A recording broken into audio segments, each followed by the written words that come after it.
हमारे channel welcome at the Redu में आप सबका स्वागत है। हम आपके लिए नई नई कहानियाँ लेकर आते हैं।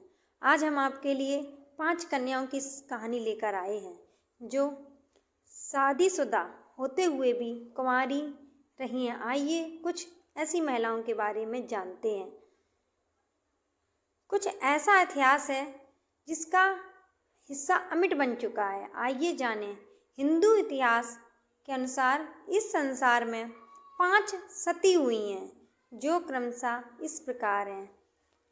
अहिल्या है, द्रौपदी, तारा, कुंती और मंदोदरी हैं। अर्थात अहिल्या ऋषि गौतम की पत्नी है, द्रौपदी पांडवों की पत्नी, तारा वनराज बाली की पत्नी है और कुंती है पांडु की पत्नी तथा मंदोदरी रावण की पत्नी।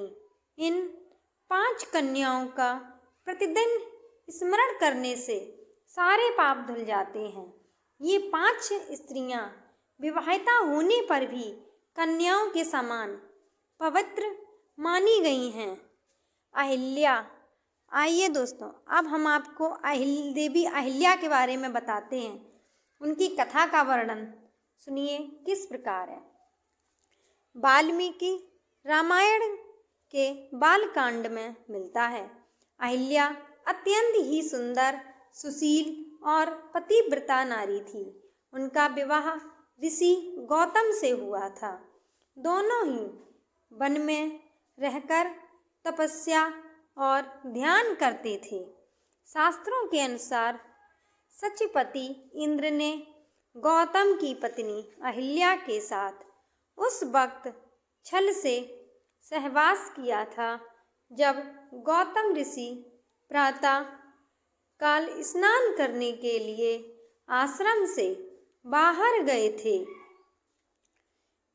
लेकिन जब गौतम मुनि को अनुभव हुआ कि अभी रात्रि शेष है और सुबह होने में समय है, तब वे वापस आश्रम की तरफ लौट चले। मुनि जब आश्रम के पास पहुँचे तब इंद्र उनके आश्रम से बाहर निकल रहा था। इन्होंने इंद्र को पहचान लिया। इंद्र द्वारा किए गए इस कुकृत्य को जानकर मुनि क्रोधित हो उठे और इंद्र तथा देवी अहिल्या को शाप दे दिया।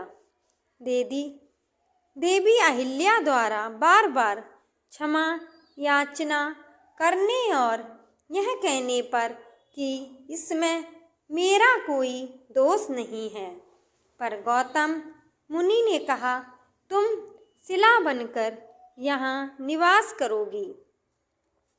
त्रेता युग में जब भगवान विष्णु राम के रूप में अवतार लेंगे, तब उनके चरण रज से तुम्हारा उद्धार होगा।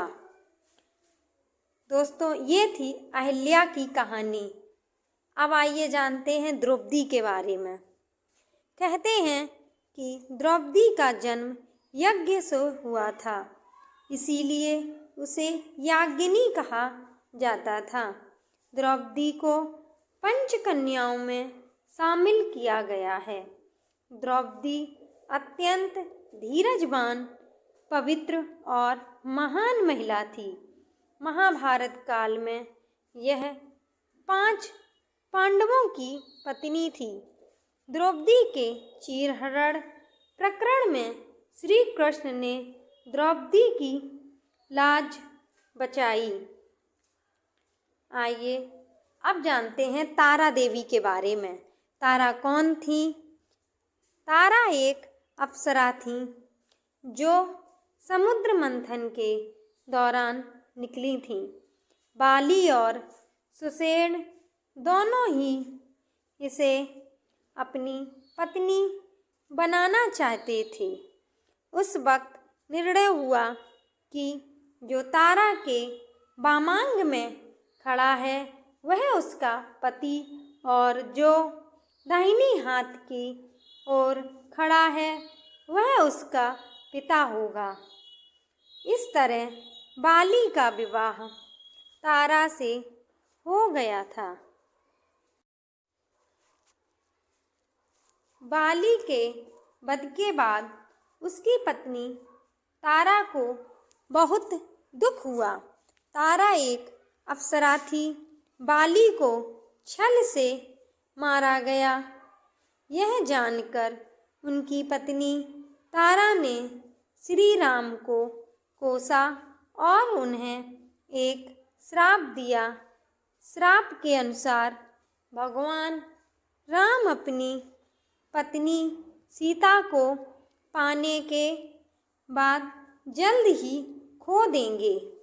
उसने यह भी कहा कि अगले जन्म में उनकी मृत्यु उसी के पति बाली द्वारा हो जाएगी। अगले जन्म में भगवान विष्णु ने श्री कृष्ण के रूप में जन्म लिया था और उनके इस अवतार का अंत एक शिकारी भील जरा, जो कि बाली का ही दूसरा जन्म था, के द्वारा किया गया था। अब जानते हैं देवी कुंती के बारे में। यदुवंशी राजा सूरसेन की प्रथा नामक कन्या और वसुदेव नामक एक पुत्र था। प्रथा नामक कन्या को राजा सूरसेन ने अपनी बुआ के संतानहीन लड़के कुंती भोज को गोद दे दिया था। कुंती भोज ने इस कन्या का नाम कुंती रखा। इस तरह प्रथा अर्थात कुंती अपने असली माता पिता से दूर रही। जैसे दशरथ ने अपनी पुत्री शांता को अंग देश के राजा रोमपद को गोद दे दिया था। कुंती अपने महल में आए महात्माओं की सेवा करती थी। एक बार वहाँ ऋषि दुर्वासा भी पधारे। कुंती की सेवा से प्रसन्न होकर दुर्वासा ने कहा, पुत्री, मैं तुम्हारी सेवा से अत्यंत प्रसन्न हुआ हूँ, अतः तुझे एक ऐसा मंत्र देता हूँ जिसके प्रयोग से तू जिस देवता का स्मरण करेगी वह तत्काल तेरे समक्ष प्रकट होकर तेरी मनोकामना पूर्ण करेगा। इस तरह कुंती को एक अद्भुत मंत्र मिल गया। कुंती का विवाह हस्तिनापुर के राजा पांडु से हुआ था। कर्ण सहित कुंती के युधिष्ठिर, अर्जुन और भीम नामक 3 और पुत्र थे। नकुल और सहदेव पांडु की दूसरी पत्नी माद्री के पुत्र थे। 5वीं देवी मंदोदरी हैं। पंचकन्याओं में से एक मंदोदरी को चिरकुमारी के नाम से भी जाना जाता है। मंदोदरी राक्षस राज मायासुर की पुत्री थी।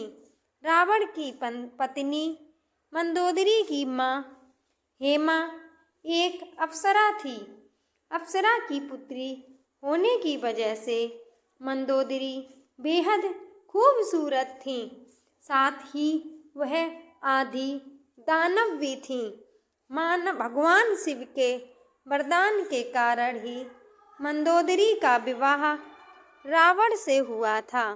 मंदोदरी ने भगवान शंकर से वरदान मांगा था कि उनका पति धरती पर सबसे विद्वान और शक्तिशाली हो। मंदोदरी से रावण को जो पुत्र मिले उनके नाम हैं मेघनाद, महोदर, प्रहस्त, विरूपाक्ष, भीकम वीर। दोस्तों, हमारे द्वारा ये दी गई जानकारी आपको कैसी लगी, कृपया कमेंट में ज़रूर बताएं। हमारे चैनल को सब्सक्राइब करें, लाइक करें, शेयर करें। धन्यवाद।